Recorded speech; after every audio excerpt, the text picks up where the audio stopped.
When Jesus says, I no longer call you servants, the people who do the bidding, but I call you friend, the ones who do the inviting, the connecting, the sharing, the imagining.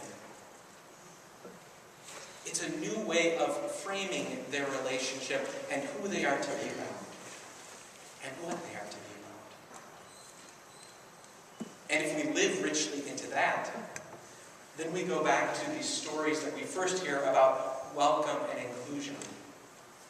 That whether you are Jew or Gentile, that there is a friendship, a place waiting for you in the hearts of others. That whether you are male or female, there is a dwelling place and a person or persons there to walk with you.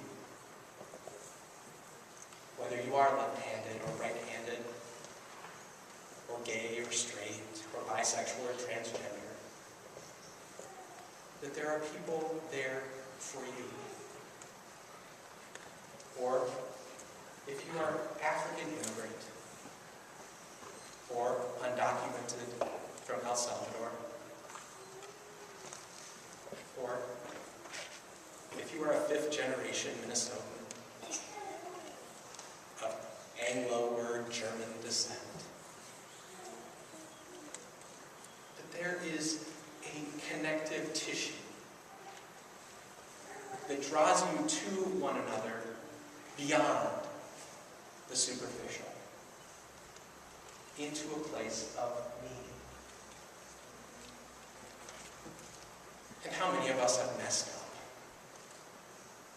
How many of us have gotten angry at friends, have struggled with what it means to continue to be in relationship, have argued back and forth, perhaps over little details or big things, and yet are told again and again that there is a reason, a purpose, a way of being together, of relating. So are we willing to go back to the beginning and read this story, this metaphor and myth, of how we are called into creation and how we are called to connect with the Holy One, who continues to come among us, extending a word, a conversation, reaching out a hand, inviting us in to deep and meaningful relationship. And then are we willing to live that out in all of its messiness? Now, in some ways, as we come together today, I think of mothers and those who have adopted or born children or have been significant in the lives of children. And there's kind of a givenness to that, right? That you've taken it on, and there is deep-seated love and connection. However, what happens when you have even more of a choice or fluidity within that? In this realm of friendship. More options to say no or to close doors or hang up the telephone. What happens when you have new options to go deeper? To say, I'm going to stick with this. When we come to church, we don't often think of being called into friendship. We think of ourselves as being called into vocation, called to the font, called to the table, but called to deep and meaningful friendship. But that's where one of our sister families of faith, I think, gets it right. This church that is called the Quakers, or the Friends. This place where you are invited into community. To sit together. To sit and listen. And then at times to speak. From a place of love, of compassion, of community. To speak in the witness and promise of the Spirit.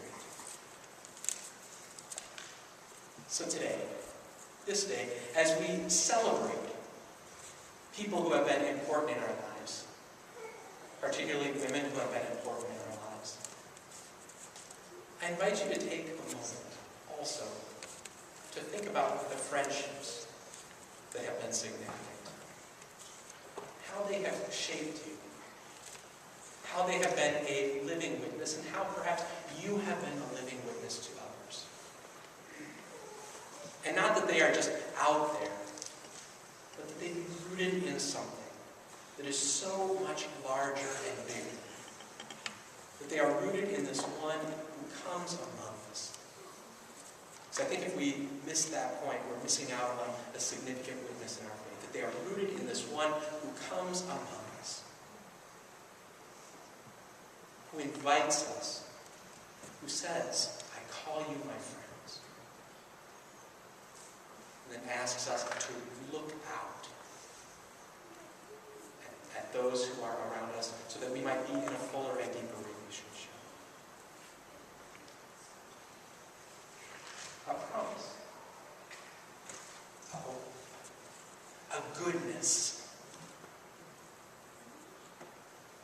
May that be our witness on this day as we celebrate mothers, grandmothers, the nieces, the cousins. As we celebrate the fathers and grandfathers, the brothers, the nephews. As we celebrate the people who are significant in our lives. Amen. Amen.